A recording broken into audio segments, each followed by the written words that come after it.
Everyone, I'm back with a new book, and this time the book is called The Tale of Squirrel Nutkin by Beatrix Potter.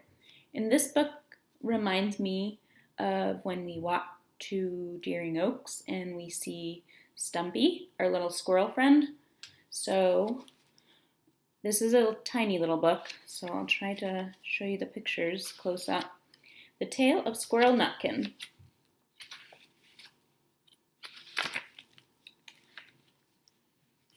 There he goes. Alright, this is a tale about a tale that belonged to a little red squirrel, and his name was Nutkin.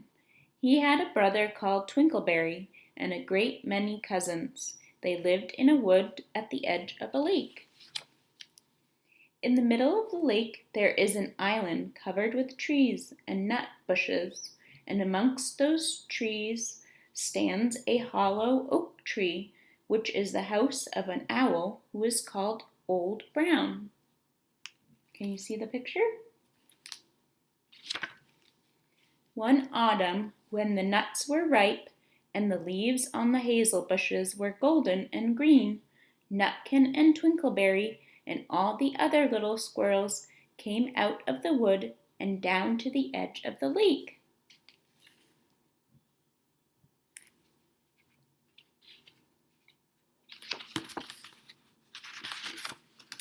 They made little rafts out of twigs, and they paddled away over the water to Owl Island to gather nuts.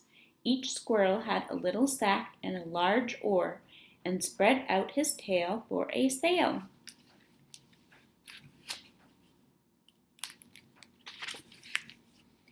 They also took with them an offering of 3 fat mice as a present for Old Brown, and put them down upon his doorstep. Then Twinkleberry and the other little squirrels each made a low bow and said politely, "Old Mr. Brown, will you favor us with permission to gather nuts upon your island?"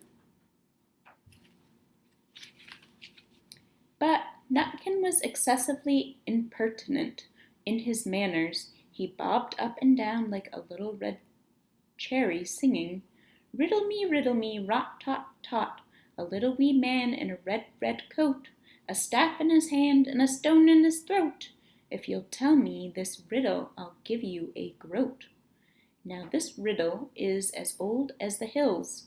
Mr. Brown paid no attention whatever to Nutkin.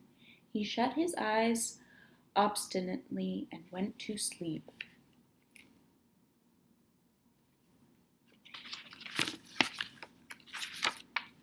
The squirrels filled their little sacks with nuts and sailed away home in the evening.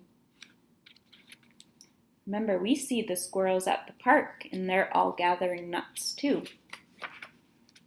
But next morning they all came back again to Owl Island, and Twinkleberry and the others brought a fine fat mole and laid it on the stone in front of Old Brown's doorway, and said, "Mr. Brown, will you favor us with your gracious permission to gather some more nuts?"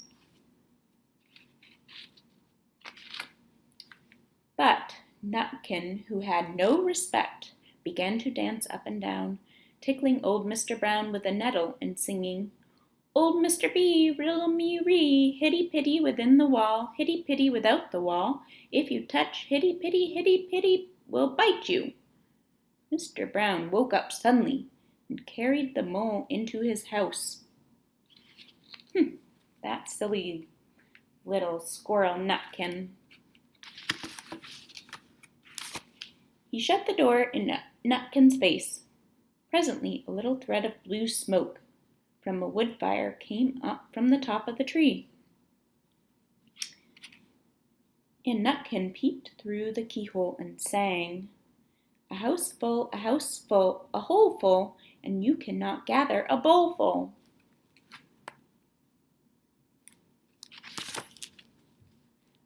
The squirrels searched for nuts all over the island and filled their little sacks, but Nutkin gathered oak apples, yellow and scarlet, and sat upon a beech stump playing marbles and watching the door of old Mr. Brown.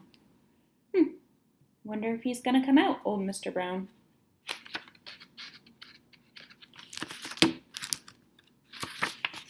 On the third day, the squirrels got up very early and went fishing.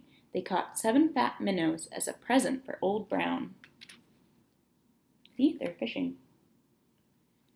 They paddled over the lake and landed under a crooked chestnut tree on Owl Island. Twinkleberry and 6 other little squirrels each carried a fat minnow, but Nutkin, who had no nice manners, brought no present at all, and he ran in front singing, "The man in the wilderness said to me, 'How many strawberries grow in the sea?' I answered him, as I thought good, 'As many red herrings as grow in the wood.'" But old Mr. Brown took no interest in riddles, not even when the answer was provided for him.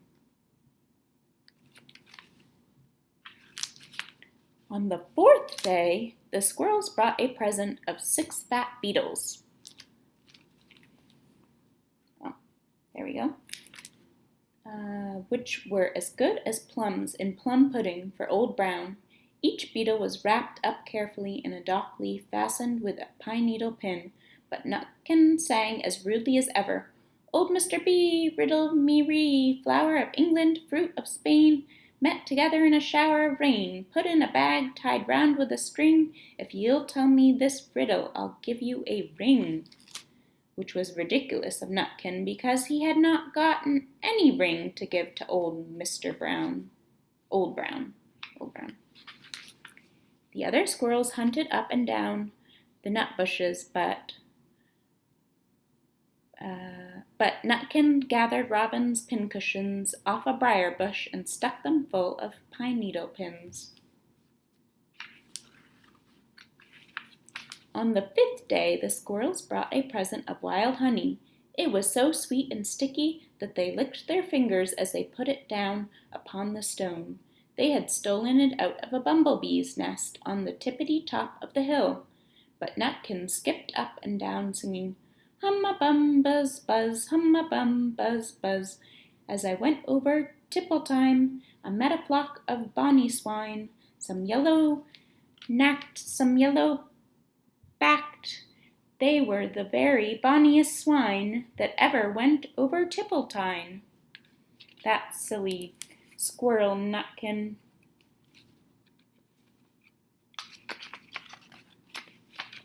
Old Mr. Brown turned up his eyes in disgust at the impertinence of Nutkin, but he ate up the honey. The squirrels filled their little sacks with nuts, but Nutkin sat upon a big flat rock and played ninepins with a crab apple and green fir cones.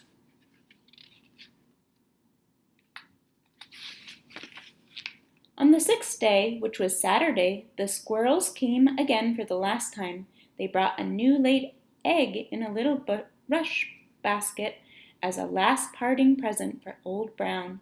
But Nutkin ran in front, laughing and shouting, "Humpty Dumpty lies in the beck, with a white counterpane round his neck.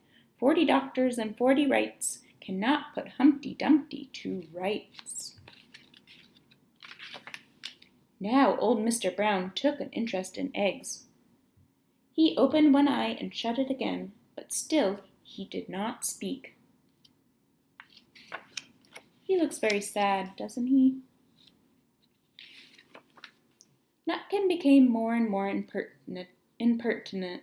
"Old Mr. B, old Mr. B, hickamore, hackamore, on the king's kitchen door. All the king's horses and all the king's men couldn't drive hickamore, hackamore, off the king's kitchen door."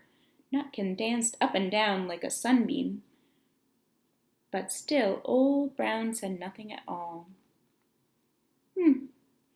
I wonder what they could do to get Old Brown to laugh again. Nutkin began again. "Arthur O'Bower has broken his band, he comes roaring up the land. The King of Scots with all his power cannot turn Arthur off the bower." Nutkin made a whirring noise to sound like the wind, and he took a running jump right onto the head of Old Brown. Then all at once there was a flutterment and a scufflement and a loud squawk.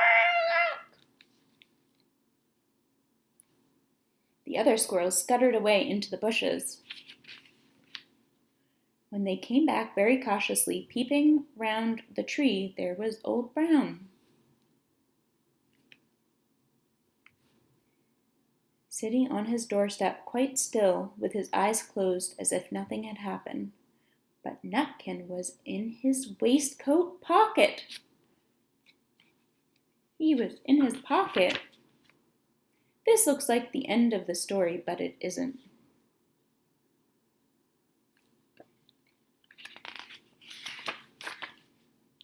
Old Brown carried Nutkin into his house and held him up by the tail, intending to skin him, but Nutkin pulled so very hard that his tail broke in two, and he dashed up the staircase and escaped out the attic window.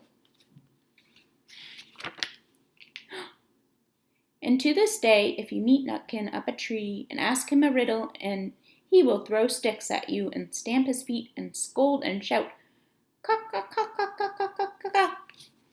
Look, he has a short tail, just like our squirrel friend Stumpy in the park. The end. That was the tale of Squirrel Nutkin. Okay, see you soon. Bye.